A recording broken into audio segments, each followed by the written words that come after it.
దేశంలోనే అత్యంత ప్రతిష్టాత్మకమైన శబరిమల ఆలయంలో మహిళల యొక్క ప్రవేశం విషయంలో సుప్రీంకోర్టులో ఈ మధ్య కేసు అనేటువంటిది విచారణకు వచ్చింది.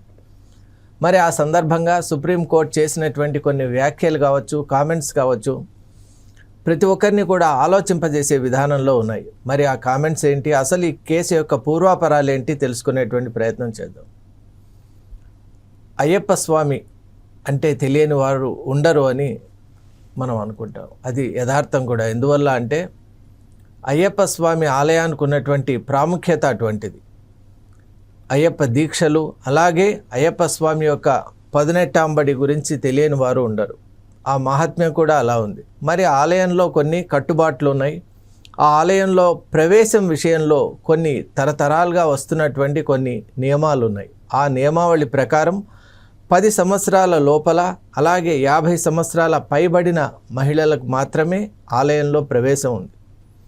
మరి ఈ నియమం ఎలా వచ్చింది అని కనుక మనం ఆలోచన చేస్తే, అక్కడ ఉన్నటువంటి స్వామి బ్రహ్మచర్యంలో ఉన్నటువంటి యోగీశ్వరుడు కాబట్టి ఆ నియమాన్ని ఏర్పరిచారు అని అక్కడ పెద్దలు చెప్తూ ఉన్నారు.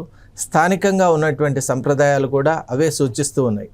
అయ్యప్ప స్వామి అనాదిగా వెలిసినటువంటి దైవం కాబట్టి అతి పురాతనమైనటువంటి ఇటువంటి సంప్రదాయాల్ని అసలు మనం ఓవర్ రూల్ చేసి, ఓవర్ రైడ్ చేసి, ఇప్పుడున్నటువంటి కాన్స్టిట్యూషనల్ రైట్స్ ప్రకారం మనం మహిళలందరికీ కూడా ప్రవేశం సమానంగా కల్పించవచ్చా అనేటువంటి అంశం ఇప్పుడు దేశవ్యాప్తంగా కూడా పెద్ద చర్చకు దారితీసింది.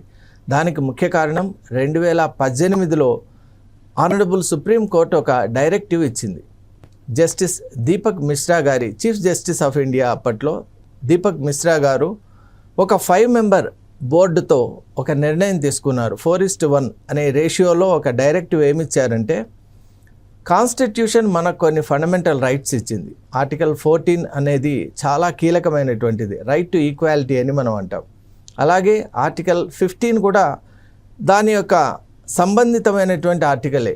ఇప్పుడు ఆర్టికల్ 14 ఎప్పుడైతే రైట్ టు ఈక్వాలిటీ ఇస్తుందో, దాన్ని మరింత ఇనుమడింపజేసే విధానంలో ఆర్టికల్ 15 కూడా prohibition of discrimination in any type of way అనేటువంటిది అక్కడ మనకు చాలా స్పష్టంగా ఉంది. అలాగే ఆర్టికల్ 19.1 ఏమంటోందంటే, there should be a freedom of expression అని, ఫ్రీడమ్ ఆఫ్ స్పీచ్ అనేటువంటిది మన కాన్స్టిట్యూషన్ ఇచ్చినటువంటి ఫండమెంటల్ రైట్ అది.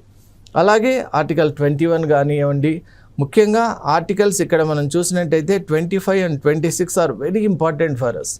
ఆర్టికల్ 25 ప్రకారం we have the right to practice or follow or propagate religion